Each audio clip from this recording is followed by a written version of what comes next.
ចាសួស្តីបងប្អូនទាំងអស់គ្នាថ្ងៃនេះខ្ញុំមកធ្វើម្ហូបទៀតហើយដែលមុខម្ហូបហ្នឹងគឺវាសំខាន់មែនទែនសម្រាប់ជីវិតមនុស្សយើងម្នាក់ចាមិនថាខ្ញុំមិនថាបងប្អូនទាំងអស់គ្នាទេគឺសុទ្ធតែត្រូវការវាចាហើយមិនបាញ់ខ្ញុំនិយាយថាវាសំខាន់ដោយសារអីវាគឺជាម្ហូបដែលធ្វើឡើងដោយបន្លែផ្លែបន្លែបៃតងហើយនឹងត្រីហើយក៏មានការ៉ុតដែរអញ្ចឹងណាចាហើយខ្ញុំគិតថាវាមិនទាន់គ្រប់គ្រាន់សម្រាប់សុខភាពទេប៉ុន្តែក៏វាជាផ្នែកមួយសម្រាប់ជួយសុខភាពដែរចាដូចជាទៅស្ពៃនេះគឺជាបន្លែធម្មជាតិអីចឹងហើយដល់ពេលយើងញ៉ាំទៅវាធ្វើឲ្យសុខភាពរបស់យើងល្អងាយស្រួលក្នុងការបាត់ជើងហើយក៏មិនត្រឹមប៉ុណ្ណឹងទេវាជួយសម្រស់ជួយអីដែរអញ្ចឹងចាហើយសម្រាប់ការ៉ុតវិញក៏ជួយឲ្យភ្នែកភ្លឺស្វាងទៀតធម្មតា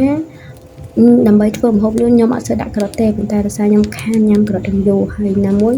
ដូចដឹងហើយខ្ញុំធ្វើការគឺមើលទៅលើទូរស័ព្ទមើលទៅលើកុំព្យូទ័រទៅពេលចឹងភ្នែកទាំងផ្សា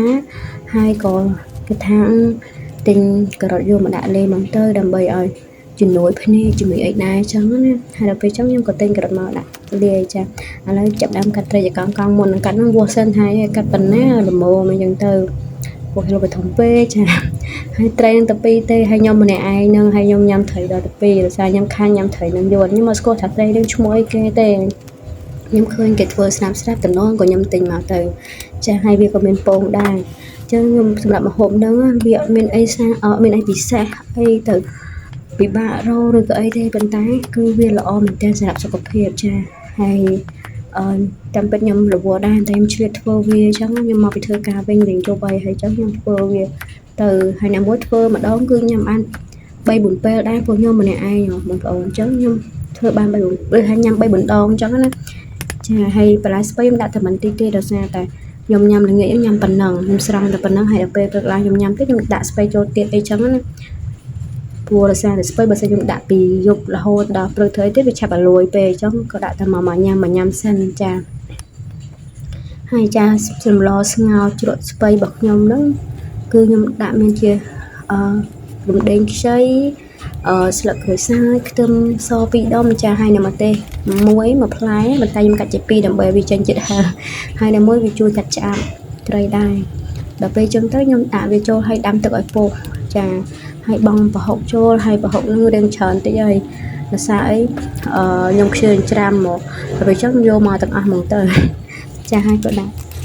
ម្សៅស៊ុបរ៉ូឌីហើយក៏អំបិលក្រួសបន្តិចហើយក៏ដាក់ទឹកត្រីអីដែរចាតែខ្ញុំធ្វើឲ្យបានឲ្យច្បាស់សម្រាប់បងប្អូនមើលទេបងប្អូនអាចលេខតាមអ្វីដែលបងប្អូនជួយចិត្តអីចឹងណាចាឥឡូវខ្ញុំក៏ដាក់ត្រីឲ្យពេលវាពុះខ្ញុំដាក់ត្រីចូលហើយខ្ញុំកូរតិចព្រោះខ្លាចបាយសាច់ត្រីព្រោះដោយសារសាច់ត្រីហ្នឹងវាមិនស្រស់អីល្អណាស់ណាទេព្រោះខ្ញុំទិញពេលងាយហើយអញ្ចឹងវាទាំងអន់សាច់តិចដែរអញ្ចឹងហើយខ្ញុំក៏ដាក់ការ៉ុតចូលព្រោះចាតែការ៉ុតហ្នឹងខលភ័យអញ្ចឹងដាក់ចូលទៅហើយណាមួយឲ្យចេញដាក់ចូលទៅដើម្បីឲ្យការ៉ុតចេញដូចថាចេញជាតិផ្អែមមកលាយជាមួយត្រីអីចឹងចាហើយខ្ញុំក៏ឃើញថារៀងពុះហើយខ្ញុំក៏ដាក់ទឹកចូល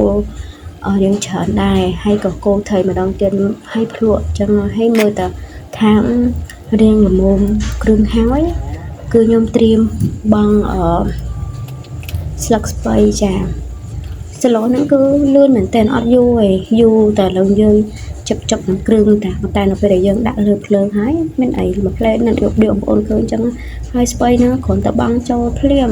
ចាឲ្យលួយផ្លែខ្ញុំសុំតែសាមកមុខម្ហូបនោះអត់មានអីទៅយូរទេចាខ្ញុំដាក់ជីចូលតែម្ដងហ្នឹងទៅ